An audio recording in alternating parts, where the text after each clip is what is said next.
ఇదేంటి ఇలా పొంగిపోతుంది అనుకున్నారా? ఇదే ఎగ్ పరోటా. ఎలా చేసానో చూద్దాం రండి.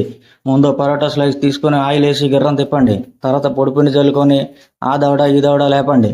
మళ్ళీ పొడిపిండి చల్లుకొని ఆ చెంప ఈ చెంప నలుగు పలకలుగా చేసి కర్రతో దబ్బమని పెంచండి. తర్వాత 2 గుడ్లు దబేలుమని కొట్టుకొని ఆ పళ్ళెంలో వేసేయండి. వేసిన తర్వాత ఉల్లిపాయ ముక్కలు, కొత్తిమీర, ఉప్పు, కారం వేసేసి గిర్ర గిర్ర గిర్ర మన గిలక్కొట్టండి. గిలక్కొట్టిన తర్వాత ఈ పరోటా స్లైస్ అందులో ముంచి శుభ్రంగా అటు ఇటు ముంచేయండి. ముందు ముంచేసి తీసేయండి. తీసేసి సలసలా కాగే నూనెలోని దబ్బని పడేయండి. పడేసిన తర్వాత పూరి పొంగినట్టు పొంగిపోద్ది. అలా చూస్తూ ఉండండి. అటు ఇటు తిప్పుకొని బాగా కాల్చుకోండి. కాల్చుకున్న తర్వాత ఇలా మనకు పూరి పొంగినట్టు పొంగిపోద్ది. టేస్ట్ అయితే అదిరిపోయింది. మీరు కూడా ఒకసారి ట్రై చేయండి. అలాగే మన ఛానల్ సబ్స్క్రైబ్ చేయండి, షేర్ చేయండి, లైక్ చేయండి.